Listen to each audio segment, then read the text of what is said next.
Estamos ya aquí, continuamos en este programa con Carlos Villarrois, especialmente hablando de San Juan Diego. Bueno, es un libro grande, muy interesante, porque más que nada, como dices tú, habla de su mundo y su tiempo. Me acabo de enterar en este momento que cuando viene la conquista y viene esto, a pesar de que el náhuatl es tan importante y se habla casi en muchas otras partes de América, no se escribía, no se leía. Sí, ¿no? Fíjate que fue Pedro de Gante, Fray Pedro de Gante, quien, para catequizar indios, le da un sentido fonético, enseña el catecismo, el Padre Nuestro, el credo, fonéticamente. Entonces, con un jeroglífico, por ejemplo, pan es bandera, ¿no? Entonces, bueno, Padre Nuestro, ahí tenía ya una sílaba. Entonces, va a ser Fray Pedro de Gante quien empieza a ahondar, a explorar la lengua. Pero bueno, Fray Pedro de Gante y Juan de Ayora y Juan el tercero franciscano, que se me olvidó su nombre, los tres no hablan náhuatl, los tres llegan a aprender el náhuatl.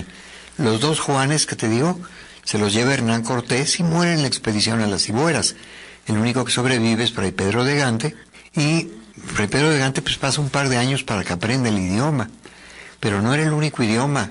Estaba el náhuatl, el zapoteco, el mixteco, el otomí, o sea, había muchas lenguas. Y entonces él comienza con gráficos a escribir las oraciones. Claro, pero lo primero es aprender la lengua, ¿verdad? Él va a ser el quien un poco les enseñe a los 12 primeros franciscanos que llegan, y bueno, pues se dieron cuenta de que era un universo de indígenas contra 12 pobres franciscanos, ¿no? Entonces lo que ellos optan es que aprendan los religiosos las lenguas, porque no podían obligar a miles de indígenas a aprender el castellano, simplemente no había profesores para enseñarlo, ¿no? Los 12 primeros franciscanos fundan 4 iglesias, 4 conventos, ¿no? México, Texcoco, Puebla y Huejotzingo.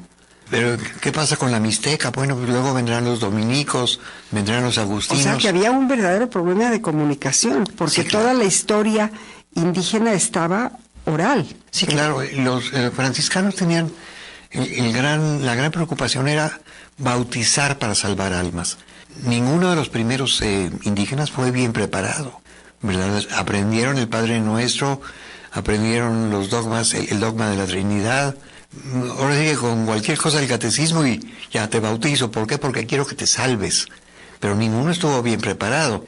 Ellos se van a empezar a preparar poco a poco. Simplemente el Colegio de la Santa Cruz de Tlatelolco es nada más para indígenas nobles, con la intención de que ellos sean... ¿No había registros ni de los nobles de algún tipo? No. Entonces, ejemplo, en el Calmeca, ¿qué estudiaban? Bueno, el Calmeca es una institución prehispánica. El Calmeca y el Tepoztlali, ¿verdad?, son 2 escuelas indígenas donde aprenden, pues, los dioses prehispánicos, la guerra, ¿verdad? Juan Diego debió haber aprendido el uso de armas, agricultura, las canciones y las danzas indígenas. O sea, el Calmeca y el Tepoztlali son instituciones indígenas que destroza, ¿verdad?, la conquista de México. Se acaba con... Y sobre todo que pues no queda registro porque no escribían. Sí, ¿no? Por ejemplo, Motolinia, rescata mucho, ¿verdad?, la historia sobre todo de Puebla, de Texcoco. Y hay otros padres como el padre Mendieta, que también ahonda en los recuerdos y habla de los principios, ¿no? Zumárraga, pues están sus cartas, ¿verdad? Tenemos los códices. ¿Qué son los códices y quién los escribe? Mira, los códices creo que nada más son 4 códices prehispánicos. El resto son después de la conquista. Y son los propios españoles quienes les piden que escriban, que dibujen el mundo indígena, sus dioses, sus fiestas, etcétera, ¿no? Entonces, muchos de los códices después de la conquista están acompañados de algunas palabras en castellano que escribieron ya los españoles, ¿no? Huitzilopochtli, Tlaloc, Mayahuel, etcétera, ¿no? O sea, el nombre de las diosas. Según la fonética que ellos escuchaban, claro. Ahí no tanto la fonética, sino los primeros en hablar ya el castellano, el náhuatl, pues ellos decían, mira, este es Huitzilopochtli, este es Tlaloc. Sí, daban la fonética. Entonces, náhuatl. Exactamente, ¿no? Hay mucho vacío, y los más interesantes son los documentos antes de la conquista. Por ejemplo, El Dresde, si no mal recuerdo, de los mayas, es antes de la conquista, porque son más puros, menos contaminados, porque ya en los códices, después de la conquista, empiezan a incluir algunos ciertos elementos, pues ya propios de los españoles, ¿no? Y sobre todo religiosos también. Sí, y por ejemplo el uso de la moneda, ¿no? Podemos decir que definitivamente sin los religiosos no hubiera habido ni siquiera registro de nada. Sí, no. No hubiera habido conocimiento de los indígenas. Sí, claro, hacen dos... el papel de ellos es muy importante, ¿no? Los hacendados y los militares que trajo Cortés eran terribles, eran sátrapas, verdaderamente... Algunos ni sabrían leer mismos. Ni sabían leer, hicieron matanzas terribles, y llegaron los frailes, 12, a predicar algo que no cumplían ni los propios españoles. Ellos daban un mal ejemplo, ¿no? Y entonces los indígenas, pues verdaderamente milagrosamente, se enamoraron de los 12 frailes porque los defendían, y se daban cuenta que los defendían, que los amaban, que los cuidaban, que les enseñaban. Zumárraga, por ejemplo, mandó traer de Europa, ¿verdad?, algunas familias católicas, obviamente, para que enseñaran artes y oficios a los indios, ¿no? Entonces el clero, el naciente clero, se enfrenta a los conquistadores españoles. La audiencia, por ejemplo, la primera audiencia, pues la mandan a Europa en cadenas prácticamente, ¿no? Vasco de Quiroga. Vasco de Quiroga llega a México como oidor de la segunda audiencia y se da cuenta de las cosas tan terribles que estaban pasando, de todos los abusos de la primera audiencia, y los manda en cadenas a España, ¿no? Porque ellos esclavizaron indios, saquearon, en fin, ¿verdad? Y ni siquiera tenían idea de a quién, ni cómo, ni qué pasaba. Realmente todo es un poco historia que fue dándose gracias a que los franciscanos estuvieron defendiéndolos y sí, claro. Como dices tú. Y luego llegan pues los agustinos, llegan los dominicos, ¿verdad? Se reparten geográficamente para llegar también a Oaxaca, ¿no? Para llegar a Veracruz, para llegar a distintas zonas. Y todos los frailes, pues, realmente hacen un trabajo humanitario en contra de la pretensión, de la ambición por oro y de tierras.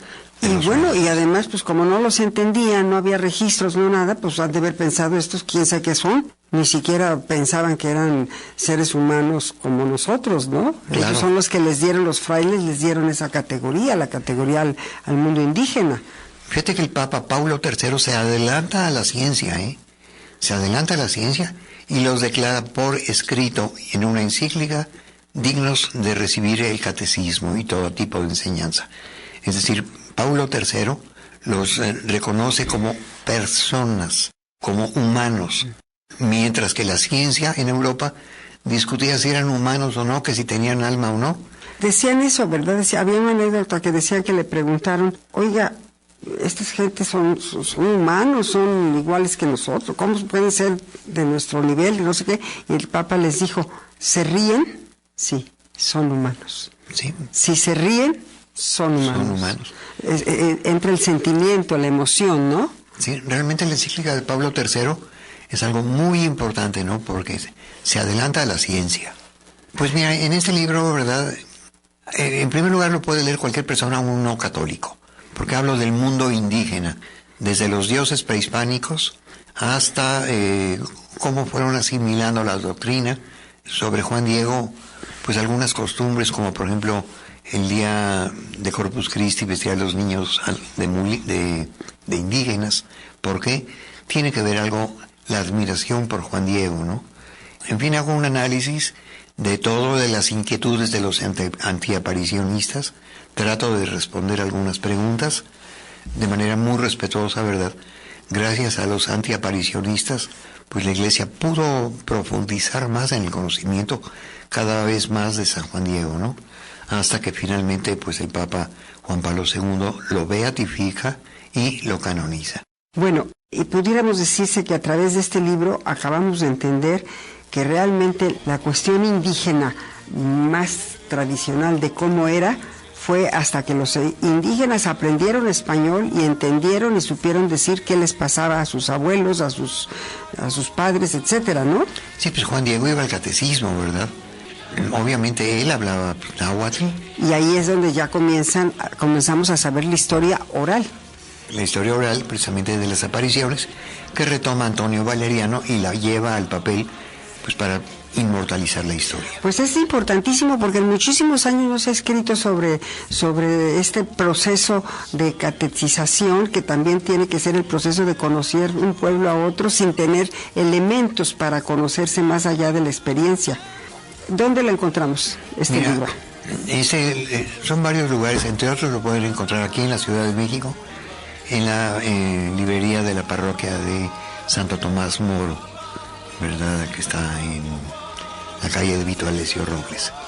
Pues debería de estar verdaderamente en todos lados porque es el conocimiento de nuestro pueblo y de nuestra gente, lo más cercano que se ha llegado a escribir alrededor de este proceso de la conquista y de la catequización de los... Sí, sobre todo que hizo una exploración de fechas utilizando fuentes serias, fuentes reales, ¿verdad? Como Chimalpaín, como Tezosomoc, algunos códices y pues libros de historia de León Portilla, etcétera, ¿no? Pues muchísimas gracias por estar con nosotros, Carlos Villarrois, y es un tesoro este libro. No se lo pierdan. San Juan Diego, su mundo y su tiempo.